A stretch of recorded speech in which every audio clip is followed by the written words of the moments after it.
Quando der o ok. Ok, estamos gravando. Show de bola. Boa noite, galera. Tudo bem? Fala, grande Walter. Vamos começar hoje um projeto antigo que a gente vem fazendo já, né? Que é o DDE.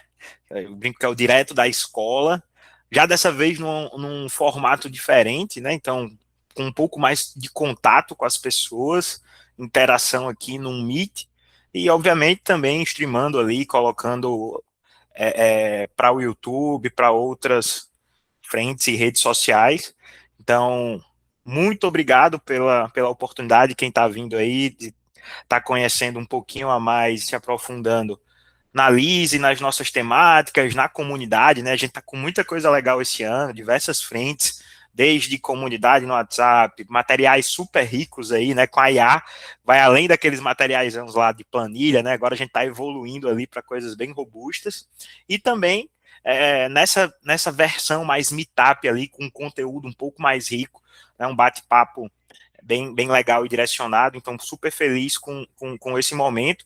E já vamos começar aqui, pessoal, também preparamos um slidezinho, mas vai ser bem naquela dinâmica de papo, aproveitando a comunidade, e já apresentar aqui o nosso, voltar aqui, nosso convidado de hoje, né, meu amigo? E primeiro ponto aqui que a gente já vai começar é o que aconteceu aqui, viu? Essa foto tá das antigas, né? Já vou, Rapaz, escolheram uma já, foto minha aí de antigamente, aí, viu, Luiz? Eu pô, tinha da até mais época, cabelo, rapaz. Aí, ó, que bom. eu tava bem aí, viu? Barbudão, mas, galera, hoje inaugurando, né, essa retomada, essa nova versão do DDE, falando um pouquinho do que a gente gosta e trazendo sempre aquelas pessoas que nos impactam ali na jornada, né? Então acho que faz super sentido que a gente trabalha, gosta, troca figurinha. Então a temática de hoje é por que ainda fazemos prova, né? Avaliação escolar faz sentido. E aí fiz o convite para um amigo que tive a oportunidade de trabalhar em alguns projetos juntos ali, né? O Caê, ele é consultor, professor, enfim, passam por todas as áreas, desde gestão, né? Já foi diretor de avaliações da Seduc São Paulo, também a gente trabalhou em outro projeto lá na turma do Colégio Master, na época, né? Master Soluções. Então, virou é um amigo, é um cara que eu sempre peço muito conselho, tem muito conhecimento da educação, e estamos aqui para trocar essa figurinha e um pouco dessa temática que a gente gosta e adora, né? Então, Caê, fica à vontade para se apresentar um pouquinho para o pessoal.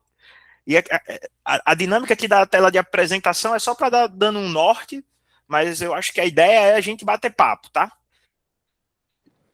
Boa, vamos lá então. Obrigado, Luiz, pelo convite. Obrigado a todo mundo da Lise. A Lise é uma empresa que já tocamos muitos projetos juntos e eu aprendi a admirar aí ao longo da trajetória pela responsabilidade, pelo nível de entrega, o nível de qualidade de vocês. Então, fico super feliz de fazer parte desse momento junto com vocês, tá? Legal. Gente, meu nome aí tá Carlos Eduardo, né? Mas na apresentação tá Caê, então quem quiser me chamar de Carlos Eduardo, fique à vontade, mas eu sou conhecido como Caê mesmo, desde a época de sala de aula, professor Caê. Comecei a dar aula super cedo, com 18 anos de idade já estava dando aula de química, e desde então, né, alguns anos depois aí, nunca larguei a educação. Como o Luiz falou, passei por vários papéis diferentes, né, desde professor, autor de materiais didáticos, diretor, coordenador de escola, trabalhei em sistemas de ensino, trabalhei na educação pública também, como diretor de avaliações da Seduc de São Paulo. Então, tem uma trajetória longa aí, e acho que o objetivo hoje, principalmente, é a gente aprender, trocar, falar bastante. Então, já deixo aqui aberto aqui para quem quiser, enfim, durante o papo, fazer perguntas, trocar ideia. Acho que esse é o nosso objetivo de ter uma comunidade forte como essa. Boa. Cara, e aí, já começando aqui, né, a visão do que a gente quer fazer ao longo dessas edições, né, do Direto da Escola, é muito trazer essas temáticas e as frentes que a gente vem participando, vem trocando muito conhecimento com os educadores, né, com essas personas e as figuras ali que estão dentro do chão de escola, estão passando por avaliação, direcionando para aprendizagem, temáticas de gestão e principalmente muita inovação, né, que está dentro da veia aqui, também da Lise. E aí, abrindo essa temática, passando um pouquinho pelaquela figura do avaliar, né, que às vezes a gente fica na dúvida se deveria ser no meio, no fim, começo, qual é aquele processo, aquele ciclo de avaliação. Então, acho que a gente vai se aprofundar um pouquinho nessa dinâmica, né, do compreender, das intervenções, né, das lacunas de aprendizado, e isso tudo como um processo de sistema, né? Trazendo essa visualização que eu gosto de brincar de jornada, né? Não só de forma isolada, mas sim como é que essas etapas se integram, né, e fazem sentido para uma dinâmica de todos aqueles agentes que estão dentro do chão de escola, né, do professor, gestor, coordenador, aluno, família e afins. E aí a ideia, aqui até, ó, tô mais cheinho também, tô melhor do que essa foto aí, tô no monge aqui, né, Caí? Aí elas vão melhorando, mas é isso aí. E aí a ideia é a gente seguir por essas temáticas, tá? Desde do que é o avaliar mesmo, né, o que não é, aquela dinâmica ou aquele ponto que sempre fica de dúvida ou de interseção entre avaliação externa e avaliação interna, né? E qual o propósito e o fim ali da ideia do avaliar. E aí, claro, questões éticas, equidade, enfim, acho que a gente vai passar um pouquinho por essas dinâmicas. E começando, cara, abrindo aqui, eu acho que eu vou até passar essa bola para ti, Caê. Se quiser também que eu vá evoluindo os decks aqui também, pode ficar à vontade, senão a gente vai batendo o papo mesmo, mas, cara, qual é o desafio ali, né? Qual o propósito da avaliação na sala de aula, e como que você enxerga isso? Boa, vamos lá. Então, gente, como o Luiz falou, vai ser um bate-papo aí, então todo mundo à vontade aí para abrir o microfone, trocar ideias, fazer perguntas aqui, até porque esse é um projeto de longo prazo, né, Luiz? Isso aí. O direto da escola aqui, ele vai ter vários episódios aí. Então, a gente vai abordar inicialmente aqui alguns temas em avaliação, mas ele não se encerra por aqui, né? Então, a gente vai começar aí uma jornada, como o Luiz falou aí, de muitos encontros, tá? E já entrando aqui direto no nosso papo, gente, especificamente sobre avaliação, né? Quando me perguntam assim sobre propósitos de avaliação, né, os grandes desafios aí que as escolas têm dentro de sala de aula, eu sempre volto a pergunta para quem está dentro da escola, né? E porque essa é uma discussão que acho que não tem fim, né? Ela tem começo, mas ela não tem fim, que é por que a gente avalia nossos alunos? Né? Para que a gente faz prova? Para que eu preciso dar uma nota ali para ele no final de um ciclo, seja um bimestre, um trimestre, no final do ano? Né? A primeira coisa que vem à nossa cabeça é porque é obrigatório, né? Eu tenho que dar uma nota ali para o meu aluno, porque ele tem que ter um boletim, né? Vai para a Secretaria de Educação e tal. Beleza. Se o teu objetivo é só esse, né? Acho que a coisa mais fácil de fazer aqui é você observar teu aluno, olhar, aplicar uma provinha no final do bimestre, dar uma nota aí e a vida segue, né? Mas se a gente olhar, né, efetivamente para o que é avaliar, aí a coisa já muda de sentido, porque essa própria palavra avaliação, ela já remete a uma outra habilidade, né, uma habilidade até muito importante nos dias atuais, de, né, avaliar, né, envolve muito uma capacidade, uma coisa analítica, né, um senso crítico. Né? Então, se a gente vai avaliar uma situação, o que é avaliar uma situação? Vamos pegar uma situação aqui cotidiana. Rapaz, eu vou trocar de carro. Beleza. Então eu vou avaliar se eu vou trocar de carro ou não. O que eu vou fazer se eu vou, né, avaliar aqui essa situação? Pô, eu vou ver os prós e os contras, vou conversar com mais gente e assim por diante. Né? Então, a própria palavra avaliação, ela já remete a uma coisa mais ampla. Né? E para começar o nosso papo aqui, é muito importante entender, né, que medir e avaliar são duas coisas diferentes. Se o Luiz, vou pegar o Luiz como exemplo aqui, mas, né, a gente vai pegar nossos alunos aqui. O Luiz fez uma prova e eu falei para ele que a nota dele é 8. Tá, isso é uma medida. Né? O que significa isso? Cara, será que essa foi a nota mais alta da classe?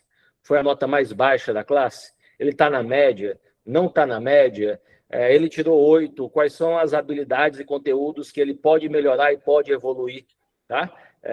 Então, a avaliação ela é muito mais ampla, né, quando a gente fala em avaliação escolar, do que simplesmente uma medida. Né? A avaliação ela já envolve muito mais uma interpretação desse dado de forma qualitativa. Né? Existe o quantitativo, que é a medida em si, que é o número, e existe o qualitativo. Tá? Não sei se quem está aqui com a gente está trabalhando também no ensino médio aí, mas essa semana foi uma semana super agitada aí para as escolas que têm ensino médio, porque foram divulgados vários números, foram divulgadas várias medidas associadas ao Enem. Né? E aí, a minha escola tirou média no Enem de 700. Tá, beleza, isso é uma medida. Isso é bom ou ruim? Rapaz, depende do contexto que você está inserido, né? Em qual cidade que você está? Quais são as escolas que estão ao redor de você aqui? Né? Esses 700 reflete alguma área do conhecimento mais forte, alguma área do conhecimento que precisa desenvolver mais ou não? Então, sempre que se fala em avaliação, se remete automaticamente a uma capacidade mais analítica, né? Avaliar tem muito a ver também com análise, então a gente vai sempre olhar um pouquinho mais para esse dado qualitativo, tá? Não só quantitativo, isso aqui já é uma grande diferença aí. Né? Até nessa divulgação dos dados que a gente teve recentemente agora, dos microdados do Enem, né, Luiz? Muita gente já pega esses dados todos aqui e já coloca as escolas num ranking. A minha escola foi a primeira, a minha escola foi a segunda, ou da minha cidade, ou do meu bairro, do meu estado. Se eu já estou colocando isso em ordem crescente ou decrescente, enfim, eu já estou fazendo uma análise desse negócio. Então, eu já saí de uma medida crua, de um número bruto, para algo mais analítico. Né? Fiquei em segundo, em terceiro, o que significa na prática? Significa que alguma escola teve um resultado melhor que eu, então provavelmente ela deve ter alguma área do conhecimento, alguma competência ou habilidade onde os alunos foram mais proficientes, e, ou seja, eu tenho oportunidades de melhoria ali. Né? Então, isso já parte para um conceito um pouco mais amplo, né? E quando a gente fala, então, de avaliar, uma paráfrase que eu sempre uso é atribuir valor, né? A avaliação tem muito a ver com o valor. Então, qual é o valor dessa nota? A nota até 700, é a medida, mas qual o valor? O que significa? Só que isso tem que refletir diretamente também na nossa prática pedagógica dentro de sala de aula, tá? Fala aí, Luiz. Boa, legal. Não, cara, e eu já ia até se aprofundar, porque existe ainda algumas místicas dentro desse processo da avaliação, porque às vezes se confunde também o auferir acerto e erro, né, ali no final do dia essa nota, e às vezes os educadores, ou até mesmo a comunidade educacional em si, olha o processo de avaliar como confunde com um processo de fiscalização, né, exatamente, cara, se eu estou 100% ou certo ou errado, ou se eu estou ruim, e isso entra em diversas esferas, né? Então, entra ali no olhar, às vezes, do professor, que se sente fiscalizado pelo processo avaliativo, do aluno, onde, na verdade, a gente tem uma dinâmica muito mais ligada a exatamente a conferência, né? Ao atribuir valor e entender ali o direcionamento talvez na dinâmica educacional, né, da aprendizagem em si, né, das expectativas, pelo menos, de aprendizado que eu vou ter diante de todo um contexto, né, talvez ligado ali a um currículo, aquelas habilidades, as competências a serem desenvolvidas, e é isso, eu tenho esse sentimento, essa impressão, principalmente quando eu vou visitar as escolas, conversar, às vezes, quando estou entrando em uma nova escola, um pouco desse receio, né? Um pouco dessa visão ainda na dinâmica do acerto e erro, né? Da nota pela nota, ou, enfim, desse ranqueamento, como você está falando, que talvez aquilo ali seja importante em alguns cenários, né? Mas a gente tem que olhar o contexto como um todo. Legal. Perfeito. Rapaz, você falou de fiscalização e avaliação, né? Imediatamente veio na minha cabeça o comecinho da pandemia. As escolas começando a fechar e tendo que seguir a vida, as suas práticas ali. E qual era o maior pavor das escolas, o maior medo das escolas? Assim? Como é que esse aluno vai fazer prova em casa? Ele vai olhar no computador, ele vai olhar no celular, ele vai fazer em grupo, vai não sei o quê. Ou seja, o maior medo das escolas ali no momento era se o aluno ia acertar aquela questão porque ele fez mesmo em si ou não, né? Sendo que, é claro que eu também tive esse medo, tá, gente? Eu estou dizendo que eu não tive, não, que eu, como professor, tive também. Mas se a gente não enxergasse aquele momento como uma tremenda oportunidade de desenvolver também outras competências e outras habilidades, e até mesmo valores mesmo, sabe? Ética, moral mesmo ali, que poderiam ter sido trabalhados, né, e desenvolvidos, porque competência, né, e habilidade a gente sabe que é algo que não se adquire, é algo que se desenvolve, né? Legal. Vamos pensar aqui numa habilidade, por exemplo, né, senso crítico, né? Pô, uma habilidade super importante e tal. Eu tenho senso crítico. Tá, beleza, mas em que contexto, em que situação, até quando? Então, isso se desenvolve e você só para de desenvolver competências e habilidades quando você morre, né? Então, isso continua ali, enfim, desenvolvendo. Então, essa fiscalização, rapaziada, é o pavor das escolas ali. E isso é importante porque, na verdade, é até coerente esse pavor, porque até recentemente, assim, as escolas usam a avaliação como uma ferramenta de classificação, né? Então, para que eu faço a avaliação? Para saber se o meu aluno vai passar de ano ou não. Então, eu vou separar o meu aluno em dois grupos. O grupo dos que passam, do grupo do que não passa. O grupo que é reprovado do grupo que não é reprovado. Isso é simplesmente uma classificação, né? Eu não estou usando a avaliação no seu potencial máximo, que quando a gente pensar, enfim, para que existe uma escola, né? E várias discussões que a gente pode ter, mas um dos papéis da escola, digamos assim, é desenvolver esse aluno em competências, em habilidades, fazer ele ser um cidadão, né, participativo na sociedade, crítico, responsável, tal. Então, esse aluno vai ter que melhorar, né? Eu quero que esse aluno entre na escola aqui, mas ele vai ter que sair aqui. Então, ele precisa sair melhor, né? Então, a avaliação, na verdade, ela é muito mais uma ferramenta de diagnóstico, né? Muito mais Legal. um olhar aqui para o que esse aluno pode evoluir e deve evoluir, e menos passou, não passou, reprovou, não reprovou, né? Até porque uma reflexão muito, muito legal aí para quem está escutando a gente, se a gente lembrar, vamos imaginar que todo mundo aqui como aluno, né? Imagina todo mundo aqui na época de escola. Luiz, lembra aí, você lá na época de escola, você com 12 anos de idade, 13 anos de idade, aí imagina que agora eu sou o professor, aí eu vou falar o seguinte, galera, vamos lá, prova surpresa, todo mundo vai fazer uma prova agora, né? Fecha aí caderno, fecha aí, guarda celular, guarda tudo, tal. 99,99% dos alunos, eu me arrisco a dizer que é 100%, mas sempre tem alguém que fala, eu não, tá, mas 99,99% dos alunos já ia ter um frio na barriga, já ia ficar desconfortável. Pedir para ser em dupla, né? A dupla, Já, só já ia você e ter Deus. Professor, tem consulta, né? Pode ser em grupo, aí começa. Por quê? Porque a avaliação é muito usada também como uma ferramenta não só de classificação, mas também de punição, tá? Assim, vocês estão conversando aqui? Ou então vamos lá, prova surpresa. Né? E aí o professor usa a avaliação como uma ferramenta de controle da sala de aula. Né? Quando algum aluno pergunta aqui, né, professor, tal, essa matéria, tal, por que tem que estudar? Qual é a resposta mais comum? Tem que estudar porque cai na prova. Ou seja, a prova é aquela ferramenta de punição e que vai nortear, inclusive, muitas vezes, o porquê que eu estou estudando aquela matéria. Né? Então, gente, se a gente começar a olhar para a avaliação como uma ferramenta de diagnóstico, é muito mais natural começar a enxergar a avaliação como algo que vai me dizer onde eu preciso melhorar, quais são os meus pontos fortes, quais são as minhas potencialidades, e menos como uma ferramenta simples de classificação ou de punição. Tá? Esse é um ponto crucial aqui. Então, só para responder aqui em 30 segundinhos aquela primeira pergunta que a gente fez, eu preciso ainda fazer prova, preciso ainda avaliar? Eu já vou responder, tá? Sempre. Porque os teus alunos sempre vão ter alguma coisa para aprender, sempre vão ter alguma coisa para evoluir, e você não evolui, você não aprende aquilo que você não consegue medir. Tá? A medida ela é um dado quantitativo, mas com análise, com senso crítico, ela vai trazer dados qualitativos para que a gente consiga, a partir disso, fazer nosso aluno sair do ponto A para um ponto B melhor. Tá? Então, esse é acho que um ponto crucial aqui no nosso papo.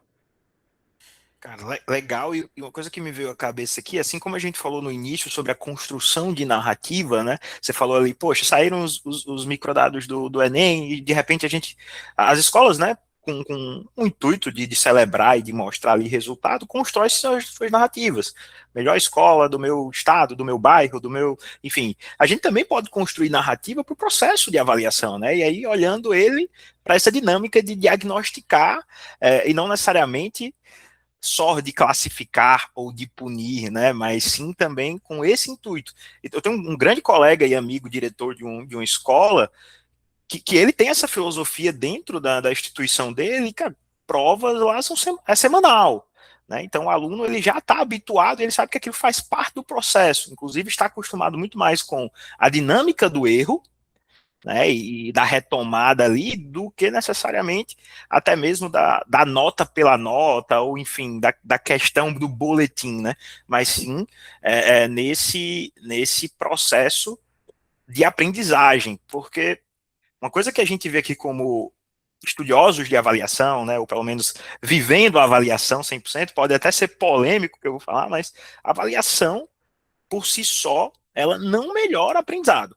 Como você falou, ela é uma ferramenta, ela é Perfeito. meio, mas eu acho que se a gente for olhar para uma esfera de, cara, estou treinando ali para um vestibular, para um Enem, enfim, tem diversos outros fatores também que envolvem, né, o treinamento em si da prova, a questão socioemocional ali, na verdade, a questão emocional, desculpa, daquele aluno, daquilo que vai se trabalhar, são fatores cruciais para você também se preparar, né, e ter um resultado melhor perante você mesmo.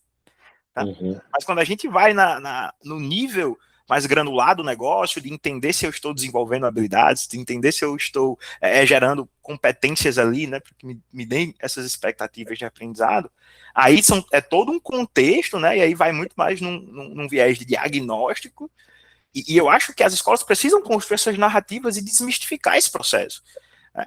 Quando eu vou para a educação pública, cara, que eu vou visitar as secretarias, os municípios que a gente atende, aí é que isso está mais engessado e enraizado, porque prova, inclusive, se coloca também como referência de evasão. Ah, quanto mais prova que tiver na minha escola, esses alunos vão ficar desinteressados. Mas isso já começa da visão do próprio professor e do educador, do gestor, que já está colocando isso, né, diretamente. Então, assim... E prova já é algo ruim, né? Então, Exato. como é ruim, se tiver prova, eles não vêm. Então, se prova é ruim, eu não vou fazer. A narrativa também que a gente constrói tem que construir dentro da dinâmica pedagógica, né? Eu acho que, olhando nessa jornada, para mim, a jornadinha de aprendizado completa cara, qual o currículo que nós temos aqui, o que a gente decidiu que vai trabalhar, como é que eu avalio isso, como é que eu identifico aqui essas lacunas de aprendizado, porque acho que é utopia a gente achar que, cara, vai tudo correr bem, né? Então a gente com certeza vai ter defasagem, lacuna de aprendizado, retomada é super importante, e como é que eu recupero, né, esses alunos ou esses assuntos, essas habilidades, esses aprendizados que eu estou identificando. Então, acho que é algo cíclico, né, assim, ele não para, né, vai sendo contínuo. Então, essa é um pouquinho da minha visão também, e o apelo aqui, né, dentro da dinâmica da escola também construir a narrativa de prova nesse olhar de diagnóstico, né, não só no olhar classificatório. Perfeito. E, rapaz, você tocou em vários pontos importantes aqui. Eu vou usar algumas coisas que você disse aí, e aí a gente vai conversando o papo aqui. E acho que um negócio importante aí que eu já vou trazer é: se a escola não sabe onde é que ela quer chegar, ela nunca vai conseguir avaliar, tá? Porque, assim, como é que eu vou avaliar o quê para saber onde é que esse meu aluno vai chegar? Então, às vezes a gente encara, às vezes, a avaliação simplesmente como algo que eu tenho que fazer na minha escola porque a lei exige, né? Ah, tem que dar nota. Tá? Mas o problema é muito mais amplo. Né? Então, qual o objetivo da minha escola? Assim, né? Eu quero que os meus alunos terminem o ensino fundamental como? Qual é o perfil desse aluno? Né? Quais são as características? Se eu sei para onde é que eu quero que esse aluno vá, se eu sei onde é que ele deveria chegar, eu posso fazer avaliações de forma muito mais consciente. Tá? Então, isso é um primeiro critério assim, que é relevante. E isso engloba, Luiz, justamente esse conceito de currículo, porque o currículo envolve todas as experiências que esse aluno tem, né? Então, a avaliação ela vai fazer parte desse currículo como um todo, nessa jornada de aprendizado, nessa jornada de evolução que o aluno vai ter ao longo da educação básica. Acho que esse é um ponto super relevante aqui. Então, não adianta a gente avaliar sem saber o que avaliar, por que avaliar, o que avaliar, né? Então, qual é o meu currículo escolar? E a partir desse currículo escolar, eu vou fazer medidas para identificar se eu estou indo no caminho certo ou não, né? Uma vez eu assisti uma palestra ele era ministro da Educação de Portugal, e ele usou um exemplo, rapaz, se gravou na minha cabeça, que ele falou que, enfim, uma analogia, né? Tinha um porquinho pequenininho, que ele precisava engordar esse porquinho, deixar ele bem gordinho para vender depois. E aí, todo dia, o agricultor ia lá, pesava o porquinho, e o porquinho sempre dava o mesmo peso na balança, E ele todo dia falou, pô, mas todo dia eu peso o porquinho, ele nunca engorda, né? A analogia que ele queria fazer é o seguinte, não adianta você fazer prova todo dia se você não está dando o alimento certo aqui para o teu porquinho aqui, né? Na analogia aqui cara, a avaliação é só uma medida do que a gente está fazendo, que a gente vai atribuir valor, mas para saber se a jornada está fazendo sentido, tá? Então a gente consegue fazer essa medida aqui, essa jornada de uma forma muito mais consciente. Acho que esse é um ponto relevante aqui que a gente precisa discutir, tá? E, gente, a avaliação, ela vai ser uma coisa constante, porque como a gente está discutindo aqui, isso faz parte da jornada escolar, né? Se eu sei onde o meu aluno deveria chegar, eu preciso ir identificando se a rota desse caminho está coerente ou não, e essa medida vai ser através de avaliações, né? Um carro de Fórmula 1 aqui, ó, depois de 10 voltas aqui, no computador vai aparecer se o pneu esquerdo está mais quente que o direito, se o combustível está baixando mais ou não, se tem algum problema na suspensão, ou seja, tudo isso são dados, são medidas, e essas medidas vão receber uma atribuição de valor para que se tome decisão, tá? Esse é um ponto importante aí. E nessa ideia de jornada, Luiz, como a gente fala de um todo aqui, né, do processo avaliativo, fazer avaliação de uma forma geral, e a gente está, depois a gente vai ampliar um pouquinho mais o conceito aqui, mas vamos usar só um exemplo mais comum, que é fazer prova, né? O aluno ir lá fazer uma prova tal, só o ato dele ir lá fazer prova, ele está desenvolvendo milhões de outras habilidades, né? Desde socioemocionais, como você falou, e aí eu coloco aqui o ato de fazer prova, resiliência, responsabilidade, autoconhecimento, o que eu sei, o que eu não sei, né? Se eu estou chegando na prova achando que eu sei tudo, e aí saio da prova com uma nota super baixa, minimamente o meu autoconhecimento aqui precisa ser melhorado de alguma forma aqui, né? Quanto que eu estou me dedicando, a minha mentalidade de crescimento, né? Que significa essa mentalidade de crescimento? Eu vou usar essa avaliação como uma oportunidade para eu fazer medidas de como eu estou no momento para poder, a partir disso, medir. E não como sou inteligente ou sou burro, né? São expressões muito diretas aqui, mas a gente, às vezes, como educador, já se pegou falando aqui, pô, esse aluno aqui, cara, não sabe nada, tirou 2 da minha prova. Pô, não é que ele não sabe nada, quer dizer que naquele momento, naquelas condições, ele teve um desempenho ruim.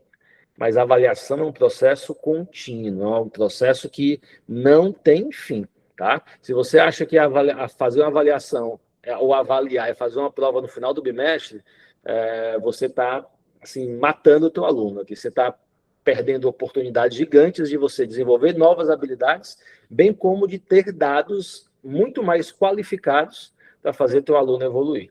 E até antes da gente entrar na outra pauta, rapaz, pensando aqui em currículo que você falou, gente, aí é uma discussão, acho que é antiga, mas que ainda é muito atual. O currículo brasileiro, de forma geral, ele é muito inchado. Ele tem muita coisa ainda. Então, a gente, como educador e como professor, né, acaba exigindo que nossos alunos ali tenham que saber 100% daquele currículo super inchado. Isso é um desafio, né? Isso é um desafio gigante para a escola e gigante para os alunos. Eu sou professor de Química, né? E eu acho que uma das coisas que, enfim, como professor de Química que eu mais escutei na vida é para que eu tenho que aprender isso? Né? E aí, quando você chega lá no terceiro ano do ensino médio, pô, Caio, eu vou ser advogado. Pô, você está dando aula de tabela periódica, para que eu quero saber isso? Pô, Caio, você, sei lá, administrador, você fisioterapeuta, para que eu tenho que saber das ligações químicas? Sabe? Então, assim, o nosso currículo ele é muito inchado e ele ainda é pouco especializado, né? Quando a gente tenta avançar ainda no Brasil para uma discussão de um pouco mais de redução de currículo e de uma especialização maior, existe uma discussão gigante e essa discussão geralmente trava e o pessoal volta atrás. Um exemplo foi o novo ensino médio, né? Vamos dar uma enxugada aqui na BNCC e aí vamos começar a ter currículos mais específicos por áreas do conhecimento, vamos fortalecer a formação técnica. E o resto do mundo é assim. O resto do mundo é assim. Só que onde é que a discussão trava? Rapaz, mas vai ter um Enem no final do ano. Se tem um Enem no final do ano, se tem uma avaliação no final do ano, todo mundo tem que saber tudo, porque todo mundo vai ter que ser o quê? Classificado. Por quê? Porque não tem o acesso à universidade, o acesso à educação superior, ainda não é universal. Né? Então, são pouquíssimos alunos que conseguem ter acesso a universidades de ponta, universidades de muito resultado. Então, existe ainda uma necessidade de classificação gigante a partir disso. Tá? Então, esse conceito de currículo ele é muito, muito relevante. Por isso, eu volto numa coisa que eu já disse, que é qual é o objetivo da minha escola? A minha escola é fazer com que os meus alunos vão bem no Enem? Beleza, dá para montar um currículo para isso. Isso não é bom, não é ruim, é uma escolha. O meu objetivo é fazer com que os alunos acessem o ensino técnico. Beleza, isso não é bom, não é ruim, mas a gente monta um currículo para isso. Eu quero que os meus alunos eles saiam daqui, enfim, com essas e essas e essas competências envolvidas. A gente monta um currículo para isso. E a gente consegue avaliar de forma muito mais sistemática se esse teu currículo está funcionando ou não. Então, muito mais como um instrumento, né, de feedback, de evolução, e menos como processo de classificação, tá? E aí, Luiz, até avançando um pouquinho aqui na nossa pauta, rapaz, eu acho que uma dificuldade que às vezes a gente tem para usar a avaliação dentro da escola é até mesmo diferenciar os diversos tipos de avaliação que existem por aí, tá? Porque às vezes eu posso usar um tipo de avaliação para uma coisa, só que o dado que aquela avaliação está me dando não é o que eu preciso para implementar a minha política, percebe? Então, a gente como educador também tem que ter uma responsabilidade de entender que tipo de prova eu preciso usar para aquilo que eu quero obter e para aquilo que eu quero desenvolver, tá? Vou te dar um exemplo aqui, acho que simples e direto, mas que funciona para a gente começar essa nossa discussão quando a gente fala de tipos de prova aqui de forma geral ou tipos de avaliação, né?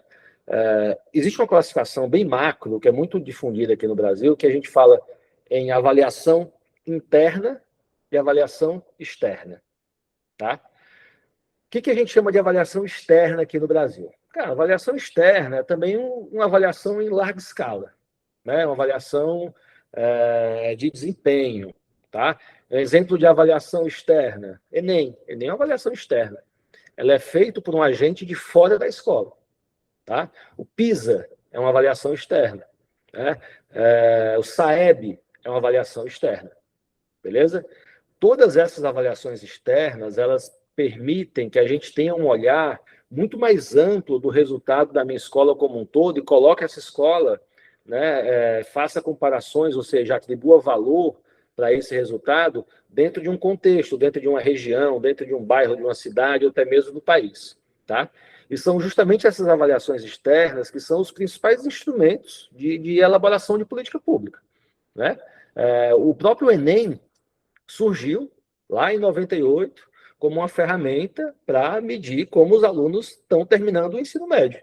E a partir desses dados, né, o governo ia atribuir diversas políticas e ações para fazer com que esses alunos melhorassem, né? Então, aquela medida me traz um resultado e eu vou atuar sobre o resultado. É quase um PDCA aí, né? Que a gente vai planejar, checar, avaliar, medir, agir para poder fazer esse negócio melhorar. Então, essas avaliações externas, elas têm um objetivo muito claro para isso, né? E o legal é que essas avaliações externas, elas têm como um foco muito grande também, Luiz, muito mais a escola como um todo, assim, muito mais uma avaliação de políticas públicas de forma geral, né? Muita escola e muita gente fala assim, pô, esse aluno aqui ele foi muito bem no Enem, então quer dizer que ele sabe tudo. Não, peraí, ele talvez tenha aprendido a fazer um bom Enem, né? Isso garante que ele vai ser um bom profissional, isso garante que ele vai ter responsabilidade, ética, enfim, um monte de outras coisas que a gente já vinha discutindo aqui. Talvez sim, talvez não. Mas o Enem não me diz se esse aluno é um cidadão crítico, responsável, né, ativo, né, que defende direitos humanos ou coisas do tipo. Então, assim, são medidas que vão me trazer visibilidade para um olhar específico, tá? Diga lá. Não, foi legal porque você tocou numa ferida aí, cara. Ano passado eu acho que eu conversei com mais de 300 escolas, na verdade, entre redes e escolas, tá? E isso é um ponto interessante, que aí vou tocar um pouquinho até na ferida que a Lise vive também, porque eu vou colocar no bolo tanto redes públicas, né, educação pública e educação privada, ainda se confunde muito essa dinâmica do externo e interno, né, e das necessidades distintas. Talvez por uma questão de sobrecarga, de tempo ali, do ano letivo, do currículo, enfim. É, questões de escolha e logística, eu vejo muita escola colocando ali o processo de avaliação externo para substituir o interno, né? Ou não tendo essa dinâmica, porque realmente são coisas distintas. Então, eu vou até falar um pouquinho aqui, por exemplo, do cenário do setor privado. O setor privado, geralmente, que tem um player muito forte ali dentro, que são os sistemas de ensino, né? E às vezes atrelam lá seu material, toda a dinâmica, suas soluções, há também uma avaliação externa. Cara, fantástico, show fundamental, tem um papel crucial, como você falou, né? Porque tem um agente externo ali tentando nivelar aquele aprendizado, de certa forma, mas aí se esquece exatamente da dinâmica interna, né? Existem outros processos também que são importantes avaliar e que têm a característica da instituição.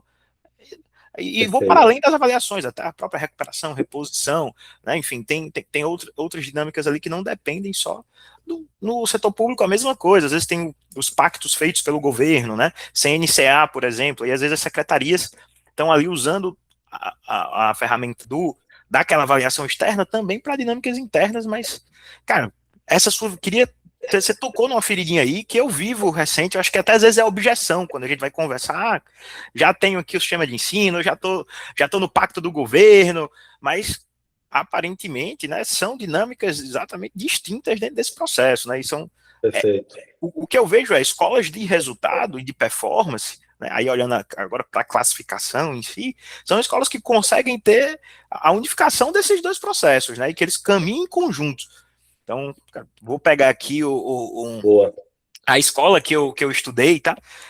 O meu ensino médio, as dinâmicas, elas eram contínuas assim, cara, eu tenho avaliações externas aqui dos sistemas, enfim, mas eu também tinha no paralelo a interna e esses dados cruzados aqui vão dando direcionamentos mais ricos para a instituição. Então, eu lembro bem no meu ensino médio de ter isso e a escola, graças a Deus, tive uma boa oportunidade de estar uma das melhores escolas aqui do meu estado, é uma escola de resultado formativo e de resultado também classificatório, vamos dizer assim, tá? Então, isso é um ponto que é legal e que eu gosto de provocar essa ferida, porque eu acho que não existe, ou talvez exista essa visão, e seja mais cômodo, né, por uma questão de tempo e logística, enfim, mas fica aí também a provocação, e queria saber se você comunga aí dessa visão, se faz sentido.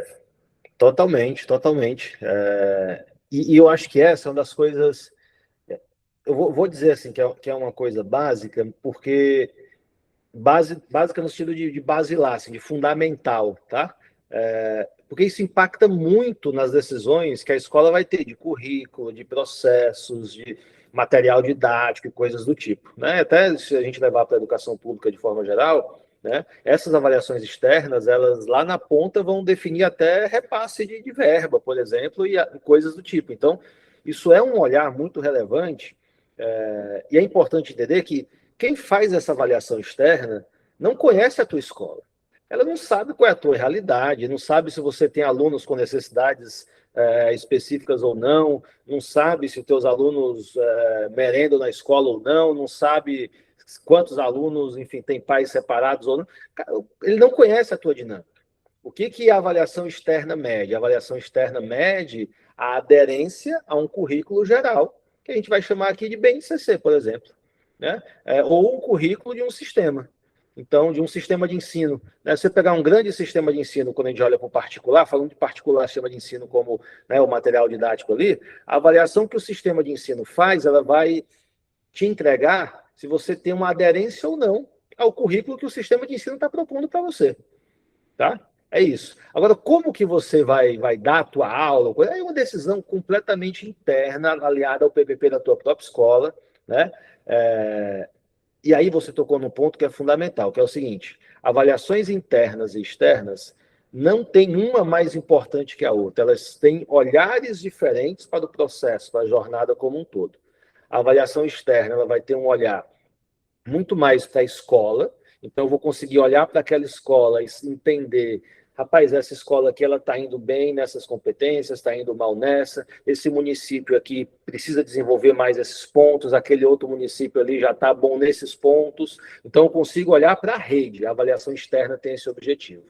A avaliação interna, que é a avaliação do dia a dia da escola, inclusive ela é tão específica que ela é chamada até de avaliação de aprendizagem, né? Você não chama a avaliação externa de avaliação de aprendizagem. A avaliação externa é avaliação de rede, é avaliação de larga escala. A avaliação de aprendizagem é avaliação interna. E o que é avaliação interna?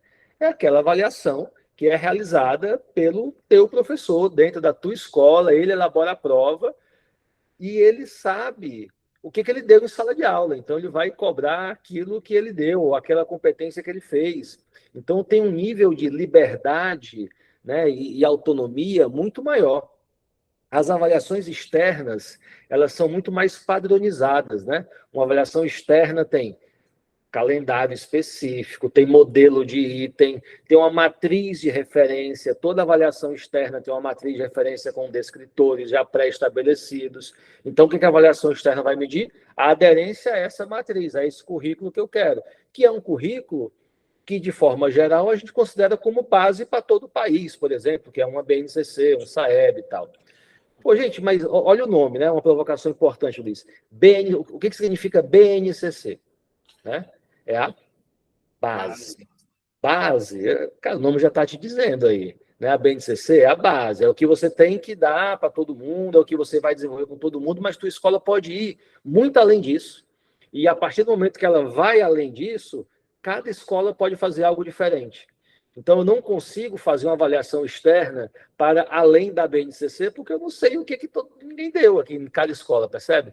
E aí a avaliação interna entra muito nesse ponto. A escola pode desenvolver projetos específicos, um projeto de Olimpíada, a escola pode desenvolver um projeto de matemática muito legal e fazer uma avaliação para esse projeto. A escola pode... Quando eu falo projeto, não necessariamente é algo, né, de entrega, tal, mas o próprio projeto pedagógico. A escola pode ter um projeto pedagógico para formar cientistas, que é muito legal, então ela consegue avaliar isso de forma interna. E aí essa avaliação vai refletir o teu contexto, vai refletir a realidade dos teus alunos. Tem uma dinamicidade maior até, né, também internamente, exatamente na dinâmica que eu entendo que é o melhor ali para minha escola, né? Às vezes até listas de exercícios, por exemplo, não necessariamente só vai medir resultado ou aprendizado ali de aula, mas pode medir, por exemplo, engajamento também, materiais, enfim, aí como você falou, indo para outra vertente, Olimpíadas, dissertações, dinâmicas de apresentação oral, enfim, tem.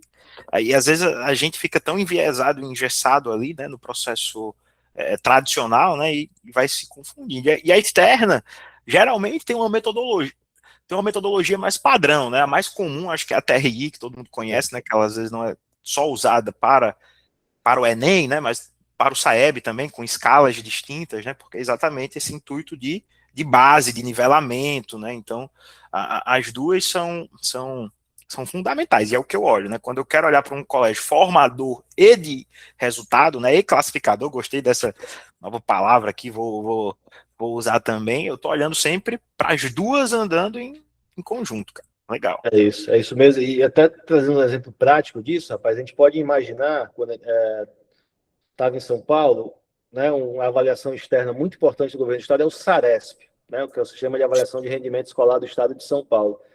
E lá eles usam uma metodologia que a gente chama de BIB, né, que são os blocos independentes balanceados. Uhum. Quando eu uso, Luiz, essa metodologia, eu posso ter, inclusive, escolas diferentes fazendo provas completamente diferentes, tá? E isso não tem problema nenhum, porque o meu objetivo ali, né, quando eu faço o SARESP, não é saber se o aluno Luiz, da escola X, sabe essa e essa competência. Não, tipo assim, isso a escola vai saber, a escola vai desenvolver. O meu objetivo ali é, como rede, como Estado, entender onde estão as oportunidades de melhoria, né, dentro de uma cidade, de um município, dentro de uma região, de uma zona, na capital, por exemplo, para que eu possa atuar em larga escala. Então, a avaliação externa ela tem esse potencial, esse padrão. A interna, não, rapaz. A interna você pode fazer uma prova, pode. Pô, mas na avaliação interna, todo mundo que está aqui nos escutando tem, né, que está em escola, tem uma oportunidade gigante de avaliar seus alunos através de seminários, debates, relatórios, experimentos científicos. Uma coisa que eu acho riquíssimo, riquíssimo, e eu vejo pouquíssima gente fazer, Luiz, autoavaliação. Por que o teu aluno não pode se dar uma nota, por exemplo, né, associada ao nível de participação, associada ao nível de dedicação dele, e isso contar, inclusive, até na nota final desse aluno, né? E é muito engraçado, porque sempre que eu falo, né, sobre autoavaliação com educadores, né, muita gente fala assim, pô, mas aí todo mundo vai se dar 10, né? Todo mundo vai se dar nota alta. E, gente, alguns estudos demonstram que acontece o contrário, tá? Quando o aluno começa a ter essa responsabilidade de se autoavaliar, ele adquire justamente um nível de consciência e responsabilidade que ele acaba sendo mais rigoroso consigo mesmo do que a própria nota que o professor daria, por exemplo, no critério de observação. Tá? Então, isso ajuda a desenvolver um nível de competência e habilidade que vai além do cognitivo, e que é Legal. papel do educador, que é papel da escola também. Né? Acho que isso é relevante.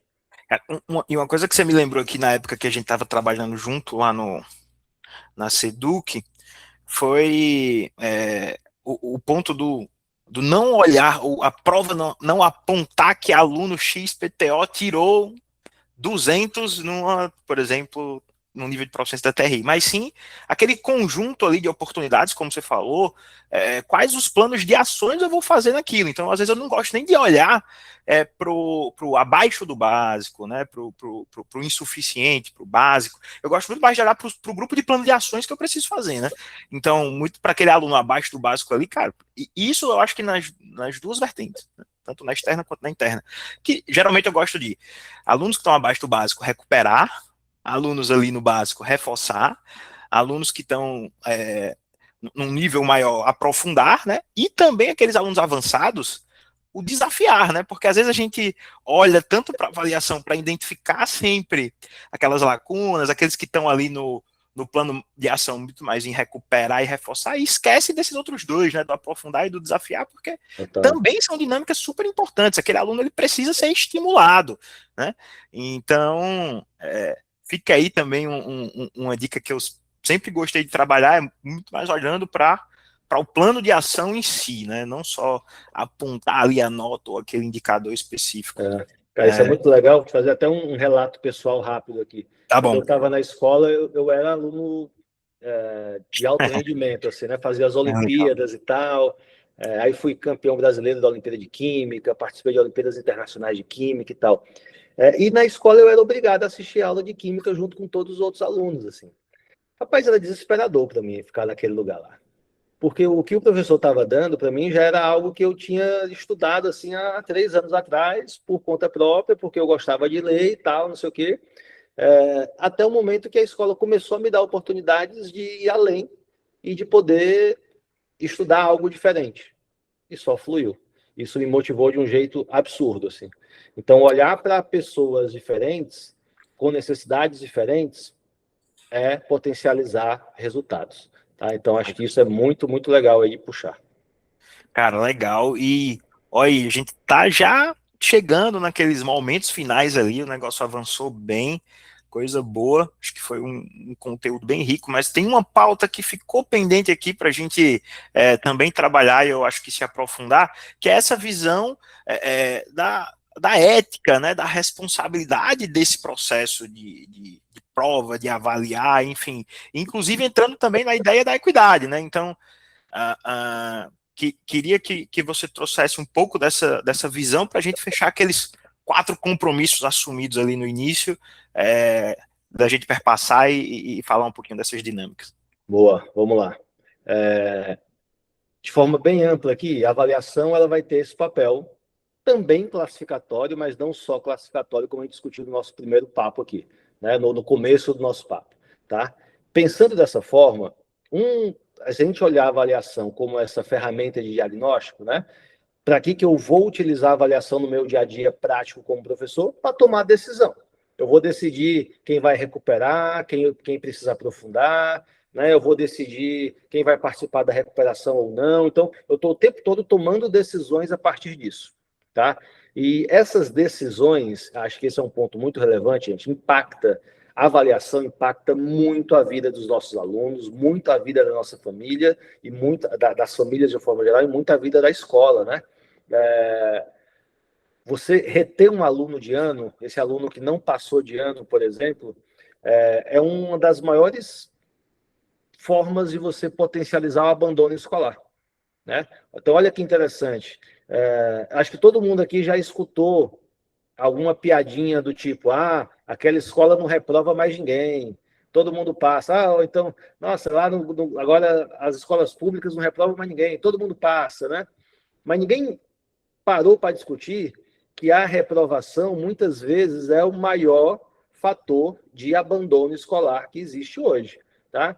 O aluno que é reprovado ali no oitavo, do nono ano, dificilmente ele volta para a escola. Então, ele já abandona. Então, vamos lá fazer uma discussão aqui, que aí não tem certo ou errado. É melhor a gente reprovar esse aluno e ele ter 90% de chance de abandonar a escola, ou é melhor a gente passar ele de ano sabendo quais são as competências, habilidades e conteúdos tal, que ele precisa desenvolver e tentar recuperar isso no ano seguinte? Não tem certo ou errado, são escolhas. E essas escolhas aí vêm com responsabilidade, né? E aí que entra justamente aí, Luiz, acho que essa forma da gente encarar a avaliação também, não só como algo técnico, mas também como uma atividade humana, né? Atividade humana no sentido de o professor vai atribuir uma nota, então ele vai atribuir esse valor, e essa nota vai impactar a vida desse aluno, vai impactar a família desse aluno, né? Então, quando a gente atribui uma nota, é crucial, fundamental a gente ser o mais limpo possível aqui, né? Então, tratar esse aluno como indivíduo mesmo, de evitar perseguição, evitar abuso, evitar punição com nota ou com prova ou algo do tipo, tá? Eu acho que isso faz parte do processo como um todo, né? E olhando até para a avaliação de forma mais ampla, né? Não só como algo técnico, né? A gente fala às vezes que equidade não é dar as mesmas oportunidades para todo mundo, né? Mas equidade é dar oportunidades diferentes para quem tem necessidades diferentes para que eles consigam atingir os seus objetivos, tá? Então, olha que interessante. Tem aluno que tem dificuldade de falar, por exemplo, em público, né? E aí a escola fala que metade da nota dele tem que ser apresentar um cartaz ali, porque senão ele vai ser reprovado. Porra, legal. A gente precisa desenvolver a habilidade de falar em público, com certeza. Mas será que é punindo esse aluno e obrigando ele com uma nota zero, por exemplo, porque ele tremeu na hora de apresentar, teve uma dor de barriga e não apareceu na escola porque ele ficou com medo de apresentar? Isso não é equidade, sabe? Então, equidade é tratar as diferenças com respeito, com individualidade, para que esses alunos possam desenvolver as suas potencialidades. Acho que isso é relevante. E aí, se a gente olhar o papel ético da avaliação, a gente pode, inclusive, entrar numa discussão de que alunos diferentes podem ser avaliados de formas diferentes, tá? Porque eles podem ter competências e habilidades diferentes, não só cognitivas, tá? Para que eles consigam atingir os seus objetivos. Aí talvez alguém me fale, tá, Caio, mas lá no final da terceira série, todos eles vão fazer uma prova igual, que é o Enem. Joia, todo mundo vai fazer a mesma prova. Mas para chegar aqui no Enem, teve aluno que veio por aqui, teve aluno que veio por aqui, teve aluno que veio por aqui. Ou seja, essas jornadas não precisam ser exatamente iguais para que eu consiga atingir um grande resultado no final. Então, isso é equidade. E a avaliação, gente, entra muito, muito, muito forte nisso, porque como a gente falou no comecinho, a avaliação ela pode ser usada como uma ferramenta de punição, tá? E eu conheço muitas, não tô exagerando aqui, conheço muitas famílias que já tiveram vidas impactadas porque os alunos não queriam mais ir para a escola com medo da prova, com medo da punição, com medo de errar, tá? Porque isso acaba gerando realmente, né, um pavor de errar ou da nota como em si, né? Então, quando a gente fala de equidade aí em avaliação, Luiz, é um conceito muito, muito importante de ser tratado, né? Nos Estados Unidos tem um programa que, se eu não me engano, é da Prefeitura de Nova York, não vou lembrar exatamente agora a cidade, mas que se chama No Child Left Behind, que é assim, nenhuma criança vai ficar para trás. Ou seja, se uma criança fez ali uma avaliação, um jovem fez uma avaliação e foi mal naquela avaliação, ele tem o direito de refazer a avaliação daqui uma semana. E se ele foi mal, ele tem direito de refazer a avaliação daqui outra semana. Porque o importante não é saber se ele sabe química no dia, sei lá, 24 de junho. Sabe? Se ele aprender no dia 31 de junho, ou se ele aprender no dia 13 de agosto, está tudo bem. Qual que é a diferença vai fazer na vida desse jovem se ele tirar uma nota boa ou ruim hoje, ou na semana que vem, ou depois? O objetivo é muito maior, o objetivo é muito mais amplo. Então, isso tem muito a ver com equidade e com esse propósito de avaliação que a gente traz muito forte aqui na LISE, que é justamente gerar dados, gerar insumos para as melhores decisões pedagógicas para as melhores decisões dentro da prática escolar como um todo, tá? Cara, legal. Eu acho que, putz, não vou nem complementar, porque acredito que você fechou bem, ficou super claro. Queria chegar aqui nesses momentos finais e nesses 3 minutinhos aí para a gente respeitar que nos resta. Também falar um pouquinho de Lise aqui, de algumas outras frentes que a gente está atuando. E, cara, olhando até para os microdados, para essa parte do analisar, né, ser mais analítico, eu queria trazer aqui o lançamento que a gente fez recente, né, dos microdados da Lise, né, do Enem, né, que a gente organizou aqui quanto instituição e quanto Lise, que ficou super legal. A gente tenta sempre ir um pouquinho além, né, essa é uma dinâmica já bem comum dentro do mercado em si, mas a gente quis também trazer uma carinha nossa aqui, quis também estar dentro dessas discussões, né, quando a gente fala de análise, principalmente a oportunidade gerada aí do lançamento dos microdados de 25, cara, ficou bem, bem legal, o time deu um capricho aqui, cara, tem muitos insights bacanas, né, para as instituições, você pode se aprofundar aqui, vou aqui no meu querido Rio Grande do Norte, né, entender quem são os tops 5, os tops melhores aqui, né, as melhores instituições, né, a nível de médias, eu posso me aprofundar numa instituição específica aqui, pega aqui o colégio que eu estudei, por exemplo, e aí eu posso me aprofundar nas médias da instituição, saber que ele está entre os top 1% a nível nacional, né, e também nos top 1% do Rio Grande do Norte, né, entre as 482 escolas, que evoluiu, né, de um ano para outro ali também, em todas as grandes áreas, inclusive posso comparar aqui com outras escolas, se quiser adicionar escolas e entender as médias ali dos outras instituições ou parceiras ou concorrentes e afins. Cara, e a gente está evoluindo muita coisa também nessa página, tá, Caê? Assim, a gente vai para desde diagnóstico de maturidade avaliativa, esse aqui é um outro bem legal que já está disponível aqui para o pessoal, para entender como que está a dinâmica ali da instituição, baseada inclusive nas nossas mais de 300 escolas parceiras que a gente tem como referência, né, das 5.000 escolas públicas, enfim. Então tem muita coisa legal também que dá para as instituições se aprofundarem, terem aqui algumas outras referências e apoios, né, de forma mais técnica, e a gente quer aprofundar também, inclusive, essa parte do Enem com a visão das questões, dos assuntos, das competências ali também de redação, enfim, então vão ter novas atualizações aqui ao longo da semana, tá?